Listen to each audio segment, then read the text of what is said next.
ஒரு நிமிஷம். உங்க மனசுக்குள்ள ஒரு பிரம்மாண்டமான பிரபஞ்சத்தோட வரைபடத்தை கற்பனை பண்ணிக்கோங்க. சரி. அதோட மையம் எதுன்னு யாராவது உங்களை கேட்டா நீங்க எதை காட்டுவீங்க? ஒரு அறிவியல் அறிஞரா இருந்தா பல ஒளியாண்டுகள் தள்ளி இருக்கிற ஒரு பிரம்மாண்டமான கருந்துளைய, அதாவது பிளாக் ஹோல கை காட்டுவார். ஆமா. ஆனா பல நூற்றாண்டுகளுக்கு முன்னாடி வாழ்ந்த தமிழ் ஞானிகள் பிரபஞ்சத்தோட மையம் எதுன்னு கேட்டப்போ மரங்கள் அடர்ந்த ஒரு காட்டுக்குள்ள இருந்த ஒரு சின்ன வெற்றிடத்தை கை காட்டினாங்க. அட, இது ரொம்ப சுவாரஸ்யமான ஒரு முரண்பாடு. கண்டிப்பா.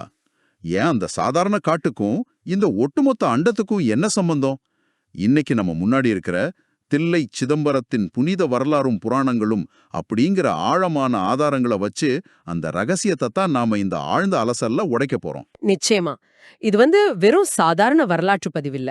ஆமா, இது குவாண்டம் இயற்பியலும் மனித மனவியலும் சந்திக்கிற ஒரு இடம். சரியா சொன்னீங்க. இத நாம புரிஞ்சுக்க ஆரம்பிக்கிறப்போ பல விஷயங்கள் நம்ம அறிவுக்கு அப்பாற்பட்டதா தெரியும். ஆனா கொஞ்சம் உற்று கவனிச்சா அதுல இருக்கிற ஆழமான தத்துவம் நமக்கு புரியும்.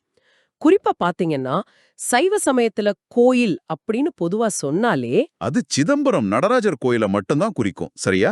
அதேதான். வேற எந்த பெரிய கோயிலுக்கும் அந்த சிறப்பு இல்ல. ஏன், ஒரு சாதாரண தில்லை வனத்துக்கு, அதாவது மரங்கள் மட்டுமே இருந்த ஒரு இடத்துக்கு ஒட்டுமொத்த பிரபஞ்சத்தோட மையப்புள்ளி அப்படிங்கிற அந்தஸ்து கிடைச்சதுங்கிறது தான் நாம இன்னைக்கு அலச போற மையக்கரு. அங்கதான் எனக்கு மிகப்பெரிய ஆச்சரியம் காத்துக்கிட்டு இருந்துச்சு. ஏன்னா நான் இந்த ஆதாரங்களை படிக்க ஆரம்பிச்சப்போ அதோட பெயர் காரணங்களை பார்த்தேன். அது அப்படியே குவாண்டம் இயற்பியல் தத்துவத்தோட ஒத்து போகுது. எப்படி சொல்றீங்க? இப்ப இத கேக்குற நீங்க யோசிச்சு பாருங்க. நாம வாழ்ற இந்த அண்டம் எவ்வளவு பிரம்மாண்டமானது, எல்லையே இல்லாதது. ஆனா இந்த மிகப்பெரிய அண்டத்தோட இயக்கத்தையே தீர்மானிக்கிற மிக முக்கியமான நிகழ்வுகள் எங்க நடக்குது? மிக மிக நுண்ணிய அணுக்களோட வெற்றிடத்துக்குள்ள. எக்ஸாக்ட்லி. நம்ம கண்ணுக்கே தெரியாத அந்த மைக்ரோஸ்கோபிக் வெற்றிடத்துக்குள்ளதான் நடக்குது. இதத்தான் அந்த பெயர்களும் சொல்லுது இல்லையா? திருச்சிதம்பரம், திருச்சிற்றம்பலம். இதுக்கெல்லாம் என்ன அர்த்தம்னு கொஞ்சம் சொல்லுங்களேன். மிக சரியான ஒரு ஒப்பீடு இது. நீங்க சொன்ன அந்த நுண்ணிய வெளி அப்படிங்கிற வார்த்தை தான் இங்க திறவுகோள். இப்போ சிற்றம்பலம் அப்படிங்கிற வார்த்தையை பிரிச்சு பாருங்க. சிறு கூட்டல் அம்பலம். அம்பலம்னா வெளி. ஆமா, ஸ்பேஸ். அதாவது மிக நுண்ணிய ஞானவெளி. எல்லையற்ற பிரம்மாண்டமான ஒரு இறைவன் தன் முழு ஆற்றலையும் ஒரு மிகப்பெரிய இடத்துல வெளிப்படுத்தாம கண்ணுக்கு தெரியாத ஒரு மிகச்சிறிய ஞானமயமான வெற்றிடத்துல ஆடல் புரியறதா இது சொல்லுது. அதனாலதான் அது திருச்சிற்றம்பலம். வாவ்.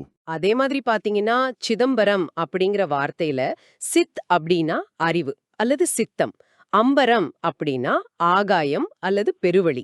ஒரு நிமிஷம். அப்ப சிதம்பரம் அப்படிங்கிறது வெறும் செங்கல்னால கட்டப்பட்ட ஒரு கட்டடம் கிடையாதா? அது மனிதர்களோட ஒரு ஸ்டேட் ஆஃப் மைண்ட் மாதிரி சொல்றீங்களா? ஆமா, அதனாலதான் இத தஹராகாஷ க்ஷேத்திரம் அப்படின்னு சொல்றாங்க. தஹராகாசம் அப்படின்னா என்ன தெரியுமா? ஒவ்வொரு மனிதனுக்குள்ளும் அவனோட இதய கமலத்துல இருக்கிற அந்த நுண்ணிய வெற்றிடம். வெளியில இருக்கிற பிரபஞ்ச வெளிக்கும் நமக்குள்ள இருக்கிற அந்த உள்வெளிக்கும் ஒரு நேரடி தொடர்பு இருக்கு. ஓ, அப்போ நமக்குள்ள நடக்கிற அந்த நுண்ணிய அதிர்வுகளை வெளியில பிரம்மாண்டமா காட்டுற ஒரு குறியீடு தான் இந்த தில்லை பெருவெளி. கண்டிப்பா. அதனாலதான் இந்த ஆதாரங்கள்ல பாத்தீங்கன்னா இறைவனுக்கு ஏகப்பட்ட பேர்கள் இருக்கு. கனக சபாபதி அப்படின்னு ஒரு பேர் இருக்கு. கனகம்னா தங்கம். ஆமா, ஒரு பிரம்முரண்டமாண்ட பன்னம்பலத்தோட அதிபதி. இன்னொரு பக்கம் சிற்றம்பலமுடையார், அதாவது மிகச்சிறிய நுண்ணிய வெள்ளியோட அதிபதி. ஆனந்த நடராஜர், சபாநாயகர், திருமுலாட்டனேஸ்வரர்னு பல பேர்கள். இறைவிக்கு சிவகாமி, சிவகாம சுந்தரின்னு பேர்கள். அந்த தீர்த்தங்கள் பற்றி கூட நிறைய சொல்லியிருக்காங்களே. ஆமா, சிவகங்கை, பிரம்ம தீர்த்தம், இப்படி பல தீர்த்தங்கள் அங்க இருக்கு. அது மட்டும் இல்லாம சம்பந்தர், அப்பர், சுந்தரர், மாணிக்கவாசகர்ல இருந்து பதஞ்சலி, வியாசர் வரைக்கும் பல மகான்கள் அங்க வழிபட்டு இருக்காங்க. இது உண்மையிலேயே நம்ம மூளையை தூண்டுற ஒரு விஷயம். ஆனா இது எல்லாமே ஒரு தத்துவார்த்தமான விஷயமா தான் இருக்கு. இந்த தத்துவ வெளிக்குள்ள ஒரு மனிதன் எப்படி நுழையறான், அவனோட தீவிர பக்தி எப்படி அந்த இடத்தோட புவியலையே மாத்துச்சு அப்படிங்கிற இடத்துக்கு நாம இப்போ வருவோம். அந்த புலிக்கால் முனிவரோட கதை. ஓ, வியாக்கிரபாதர் கதை. மத்தியந்தன முனிவர் அப்படிங்கிறவரோட மகன் தான் இவரு. தந்தை கிட்ட எல்லா வித்தைகளையும் கத்துக்கிறாரு. அதுக்கப்புறம் இறைவனை வழிபட ஒரு சரியான இடத்த தேடி வர்றப்போ தந்தை அவரை இந்த தில்லைவனத்துக்கு அனுப்புறாரு. ம், அங்க வந்த அந்த இளம் முனிவர் ஒரு தடாகத்துக்கு பக்கத்துல ஒரு பெரிய ஆலமரத்தோட நிழல்ல ஒரு சிவலிங்கத்தை பாக்குறாரு. அவருக்குள்ள ஏதோ ஒரு மிகப்பெரிய உணர்வு பொங்குது. அங்கேயே ஒரு சின்ன குடில் அமைச்சு அந்த திருமூலாட்டான பெருமான தினமும் வழிபட ஆரம்பிக்கிறாரு. ம். ஆனா இந்த வழிபாடு அப்படிங்கிறது ஒரு சாதாரண விஷயமா இல்லையே. நான் இந்த பகுதியை படிச்சப்போ இது என்னடா பக்திங்கிற பேர்ல ஒருத்தர் இவ்ளோ பெரிய பயோ ஹேக்கிங் பண்ணியிருக்காரேன்னு தோணுச்சு. பயோ ஹேக்கிங்கா? ஆமா, அதாவது அவர் தினமும் மலர்கள் பறிச்சு இறைவனுக்கு பூஜை பண்றாரு. ஆனா அந்த மலர்கள்ல சில குறைபாடுகள் இருக்கிறத கவனிக்கிறாரு. விடிஞ்சதுக்கு அப்புறம் பறிச்சா வண்டுகள் வந்து அந்த மலர்களை எச்சில் படுத்திடுது. ஆமா, இது ஒரு பெரிய சிக்கல். சரி, வண்டுகள் வரதுக்கு முன்னாடி அதிகாலையில இருட்டிலேயே பறிக்கலான்னு போனா இருட்டுல அவருக்கு வழி தெரியல. மரத்துல ஏறுனா பனி படர்ந்திருக்கிறதுனால கால் வழுக்கி கீழே விழுறாரு.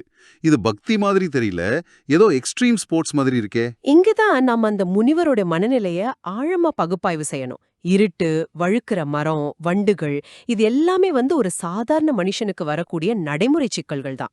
ஒருவேளை நீங்களோ நானும் அந்த இடத்துல இருந்திருந்தா என்ன செஞ்சிருப்போம்? என்ன, நம்மால முடிஞ்ச வரைக்கும் நல்ல பூக்களை பார்த்து பறிப்போன்னு ஒரு சமரசம் செஞ்சிருப்போம். இல்லையா, ஒரு விளக்கு கேட்டிருக்கலாம், அல்லது பூ பறிக்க ஒரு உதவியாளரை கேட்டிருக்கலாம். ஆனா அவருடைய பக்தி அந்த மாதிரி சாதாரணமானது கிடையாது. தன்னோட சூழலை மாத்துறதை விட அந்த சூழலுக்கு ஏத்த மாதிரி தன்னையே எப்படி மாத்திக்கிறதுன்னு அவர் யோசிக்கிறாரு. அதான் என்னால நம்பவே முடியல.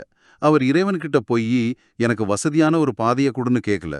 ஆமா, அவர் என்ன கேக்குறாருன்னா, மரத்துல நான் வழுக்காம ஏறணும், அதனால புலியோட கால்கள்ல இருக்கிற மாதிரி வலிமையான கூர்மையான நகங்கள் என்னோட கைகள்லயும் கால்கள்லயும் வேணும்னு கேக்குறாரு. அது மட்டும் இல்ல, இருட்டுல நல்ல பூக்களை பார்த்து பறிக்க என் கைகள்லயும் கால்கள்லயும் கண்கள் வேணும் அப்படின்னும் கேக்குறாரு.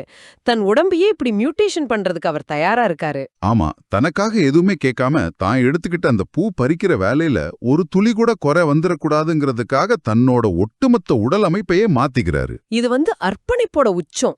இந்த உடல் எனக்கானதல்ல, அது ஒரு மிகப்பெரிய பிரபஞ்ச நோக்கத்துக்கான கருவி அப்படிங்கிற ஆழமான புரிதல் தான் அது. அவர் கேட்டபடியே அந்த வரங்கள் அவருக்கு கிடைக்குது.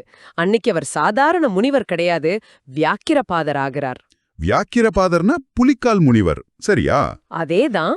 அவர் நினைச்ச மாதிரியே மிக தூய்மையான மலர்களை பறிச்சு பூஜிக்கிறாரு. இப்ப புரியுது, இந்த இடத்துல தான் இந்த ஊரோட பேரும் மாறுது. இறைவன் மேல அவர் வச்சிருந்த அந்த பெரும் பற்று காரணமா அந்த சாதாரண தில்லைவனத்துக்கு பெரும்பற்ற புலியூர் அப்படிங்கிற பேர் வருது.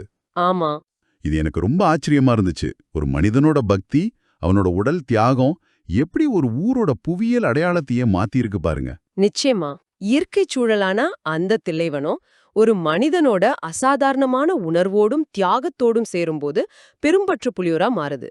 ஆனா இங்கதான் நம்ம ஆதாரங்கள் இன்னொரு மிகப்பெரிய ட்விஸ்ட் கொடுக்குது. என்ன ட்விஸ்ட்? ஒரு பக்கம் உடலையே வருத்திக்கிற பயங்கரமான கடுமையான கட்டுப்பாடுள்ள ஒரு பக்தி. இதுக்கு நேர்மாறான ஒரு விஷயத்த நம்ம அடுத்து பார்க்க போறோம். கட்டுப்பாடு, தவம், இது எதுவுமே இல்லாத ஒரு தூய்மையான வெகுளித்தனமான ஒரு தேவைக்கு இறைவன் எப்படி ரியாக்ட் பண்றான்னு பார்க்கணும். ஓ, நீங்க உபமன்யுவோட கதையை சொல்றீங்கன்னு நினைக்கிறேன். இதுக்குள்ள நாம போகலாம். வியாக்கிரபாதர் தில்லையில தவம் செஞ்சிட்டு இருக்கிறப்போ அவரோட தந்தை வந்து வசிஷ்ட முனிவரோட தங்கைய அவருக்கு திருமணம் செஞ்சு வைக்கிறாரு. அவங்களுக்கு ஒரு குழந்தை பிறக்குது. அந்த பையன் பேரு உபமன்யு. ஆனா இந்த குழந்தை பிறந்ததுமே ஒரு சாதாரண சூழல்ல வளரலையே.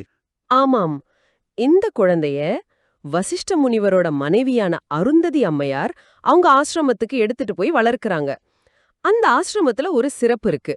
அங்க காமதேனு அப்படிங்கிற தெய்வ பசு இருக்கு. உபமன்யுக்கு அந்த தெய்வ பசுவோட பால் தான் உணவா கிடைக்குது.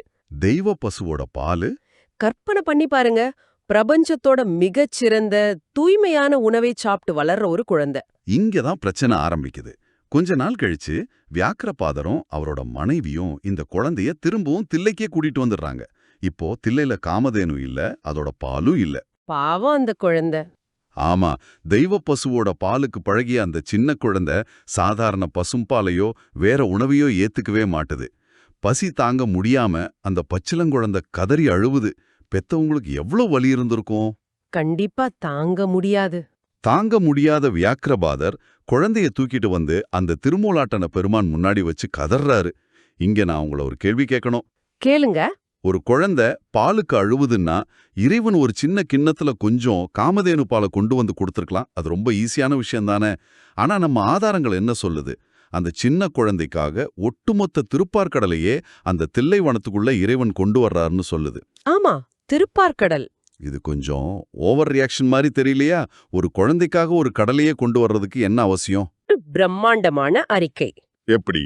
கடுமையான தவம் பண்ணி தன் உடலையே மாத்திக்கிட்ட வியாக்கிரபாதருக்கு என்ன வரத்தை இறைவன் கொடுத்தானோ அதே இறைவன் எந்த தவமும் பண்ணாத, ஆனா எந்த விதமான நிபந்தனையும் இல்லாத தூய்மையான பசியோட அழுத ஒரு குழந்தைக்காக இந்த ஒட்டுமொத்த அண்டத்தையே வளைக்கிறான். பார்க்கடல் அப்படிங்கிறது இந்த அண்டத்தோட ஒரு மிகப்பெரிய குறியீடு.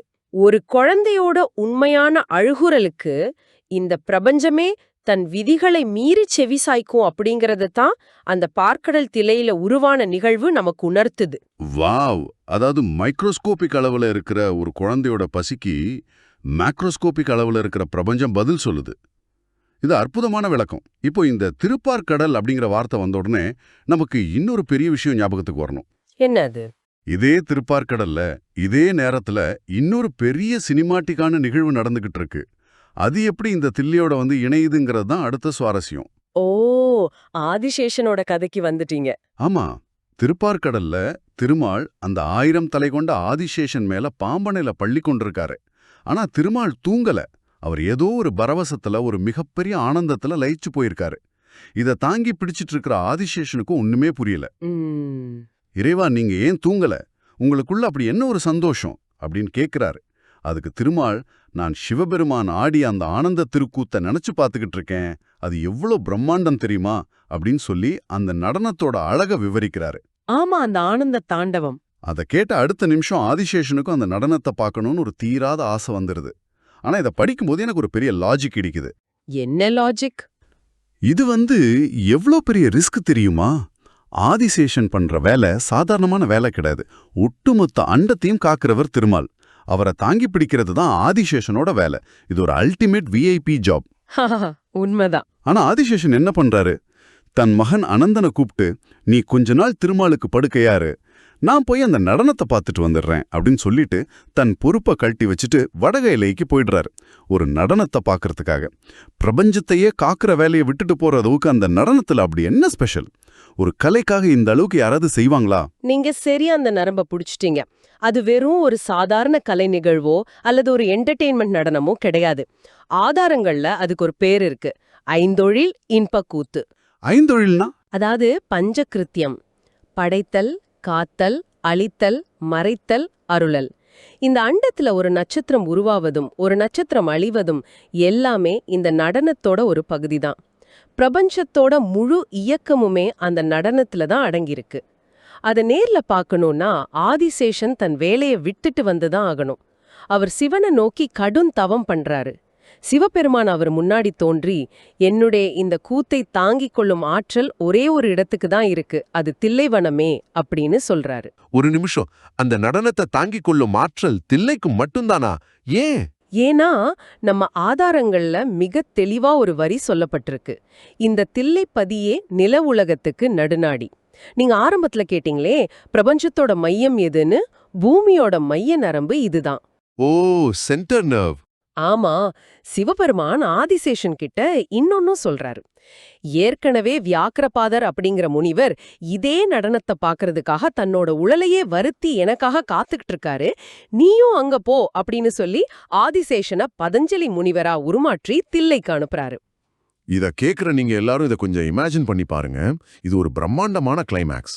ஒரு பக்கம் பூ பறிக்கிறதுக்காக புலியோட கால்களையும் கண்களையும் வாங்கிக்கிட்டு பல வருஷமா ஒரு முனிவர் காத்திருக்காரு. ஆமா, வியாக்கிரபாதர். இன்னொரு பக்கம் ஒட்டுமொத்த அண்டத்தையே தாங்குற பொறுப்பை ஒரு ஓரமா கட்டி வச்சுட்டு ஒரு பாம்புல இருந்து முனிவரா மாறி பதஞ்சலி சேர்ந்திருக்காரு. ரெண்டு முற்றிலும் வேறான உலகங்கள், வெவ்வேறு விதமான தேடல்கள். ஆனா ரெண்டும் சந்திக்கிற ஒரே புள்ளி இந்த தில்லை. இவர்கள் இருவருக்கும் அந்த பிரபஞ்சத்தோட மையத்துல என்னதான் கிடைச்சது? அந்த அற்புதம் நிகழ்ந்த அந்த நாள் வருது. அது தைப்பூச திருநாள். வியாழக்கிழமையும் சித்த யோகமும் கூடிய ஒரு மதிய வேளை.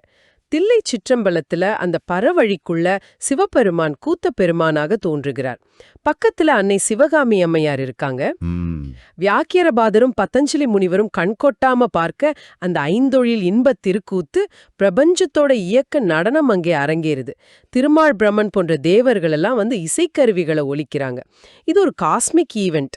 அந்த 2 முனிவர்களோட தேடலும் ஒரு முழுமையான எல்லையை தொடுது. படிக்கும்போது எனக்கு புல்லரிச்சது. ஆனா இங்க நாம எல்லாரும் புரிஞ்சுக்க வேண்டிய ஒரு முக்கியமான விஷயம் இருக்கு. இந்த ஆதாரங்களை நான் திருப்பி திருப்பி படிச்சப்போ எனக்கு ஒரு விஷயம் புரிஞ்சது. இது ஏதோ தைப்பூசத்தன்னைக்கு ஒரு நாள் நடந்து முடிஞ்ச ஒரு பெர்ஃபார்மன்ஸ் கிடையாது இல்லையா? கண்டிப்பா கிடையாது. நம்ம குறிப்புகள்ல இது அனவரத தாண்டவம் அப்படின்னு ரொம்ப தெளிவா சொல்லியிருக்காங்க. அனவரத தாண்டவம் அப்படின்னா இடையறாத நடனம். அதாவது ஒரு நாளும் நிற்காத நடனம். ஆமா, திருமால் இசைக்க, பிரம்மன் தாளம் போட, அன்னை சிவகாமி ரசிக்க, நடராஜ பெருமான் அந்த தில்லை சிற்றம்பலத்துல தொடர்ந்து ஆடிக்கிட்டே இருக்காரு. இப்போ இத நம்ம குவாண்டம் இயற்பியல் உதாரணத்தோட இணைச்சு பாருங்க. ஓ, ஆரம்பத்துல பேசணுமே அதுவா? ஆமா, எப்படி ஒரு அணுவுக்குள்ள எலக்ட்ரான்கள் தொடர்ந்து ஒரு அதிர்வுல ஒரு நடனத்துல இயங்கிக்கிட்டே இருக்கோ, அந்த அதிர்வு நின்னா எப்படி இந்த பிரபஞ்சமே முடிவுக்கு வந்துடுமோ, அதே மாதிரிதான் இந்த அனவரத தாண்டவமும். அணுக்களோட சுழற்சியில இருந்து கேலக்சிகளோட இயக்கம் வரை எல்லாமே இந்த நடனத்தோட வெளிப்பாடுதான். அதனாலதான் ஒரு சாதாரண காடு பிரபஞ்சத்தோட மையமா ஒரு ஞான வெளியா மாறுச்சு. வாவ், இது நிஜமாவே மனச விரிய செய்யற ஒரு விஷயம். நாம இன்னைக்கு என்னெல்லாம் பார்த்திருக்கோன்னு ஒரு நிமிஷம் யோசிச்சு பார்ப்போம். நீங்க கேட்டுக்கிட்டு இருக்கிற மாதிரி வெறும் மரங்கள் இருந்த ஒரு காடு எப்படி வியாக்கியர பாதரோட அசாத்திய அர்ப்பணிப்பால பெரும்பற்ற புலியூராச்சின்னு பார்த்தோம். ஆமா, ஒரு சின்ன குழந்தையோட பசிக்கு ஒட்டுமொத்த பிரபஞ்சமும் எப்படி திருப்பார்கடலா வளைஞ்சு கொடுத்துச்சுன்னு பார்த்தோம். அண்டத்தை காக்கிற வேலையை விட்டுட்டு ஆதிசேஷன் பதஞ்சலியா மாறி அந்த பிரபஞ்ச நடனத்தை பார்க்க வந்ததை உணர்ந்தோம். இது ஏதோ செங்கல்லால கட்டப்பட்ட கோயில் இல்ல, இது ஒரு சிதம்பரம். மனித உணர்வும் அறிவும் பிரபஞ்ச இயக்கமும் சந்திக்கிற ஒரு அதிர்வலை அப்படிங்கறத ஆழமா புரிஞ்சுக்கிட்டோம். 100க்கு 100 உண்மை. வெறும் புராண கதைகளா இல்லாம ஒரு மிகப்பெரிய வாழ்வியல் தத்துவத்தையும் பிரபஞ்சத்தோட வடிவமைப்பையும் இந்த தில்லை வரலாறு நமக்கு ரொம்ப அழகா சொல்லி கொடுத்திருக்கு. ஆனா இந்த ஆழ்ந்த அலசலை முடிக்கிறதுக்கு முன்னாடி உங்க எல்லார் மனசுலயும் ஒரு மிகப்பெரிய கேள்வியை விதைச்சிட்டு போக நான் விரும்புறேன். நம்ம ஆதாரங்கள்ல இருந்த ஒரு சின்ன குறிப்பை வச்சு நான் இதை சொல்றேன். நாம நிகழ்ச்சியோட ஆரம்பத்துல பார்த்தோம், இங்க தில்லை அப்படிங்கிற மரங்கள் அடர்ந்திருந்ததுனால தான் இதுக்கு தில்லை வனம்னு பேர் வந்துச்சுன்னு. ஆமா, சொல்லியிருந்தீங்க. ஆனா அந்த புத்தகத்துல அடைப்புக்குறிக்குள்ள ஒரு தகவல் இருந்துச்சு. அதை கவனிச்சிங்களா? இன்னைக்கு சிதம்பரத்துல அந்த தில்லை மரங்கள் கிடையாது. அது அங்கிருந்து முற்றிலும் விலகி போய் பல கிலோமீட்டர் தள்ளி பிச்சாவரம் உப்பங்கழிகளோட கரைகள்ல மட்டும்தான் இப்போ உயிர் வாழ்ந்துட்டு இருக்கு. ஆமா, புவியியல் ரீதியா அது ஒரு மிகப்பெரிய மாற்றம் தான். இப்போ இத கேக்குற நீங்க யோசிச்சு பாருங்க. ஒரு இடத்தோட புனிதம் அல்லது அதோட சக்தி அப்படிங்கிறது அதோட பௌதீக சூழல்லையா இருக்கு. அதாவது அந்த நிலத்திலேயோ மரங்கள்லயோ இருக்கா? இயற்கையான தில்லை மரங்கள் அந்த இடத்த விட்டு பல மைல்கள் தள்ளி போயிடுச்சு. ஆனாலும் இன்னைக்கும் சிதம்பரம் ஒட்டுமொத்த பிரபஞ்சத்தோட மையமா தான் கருதப்படுது.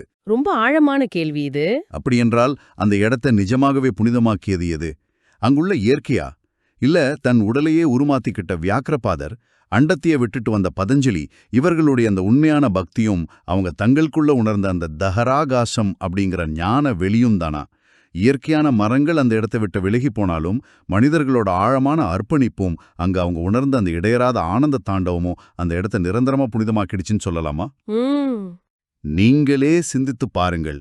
ஒரு இடத்தை புனிதமாக்குவது இயற்கையா அல்லது மனித மனம் வெளிப்படுத்தும் தூய்மையான உணர்வுகளா?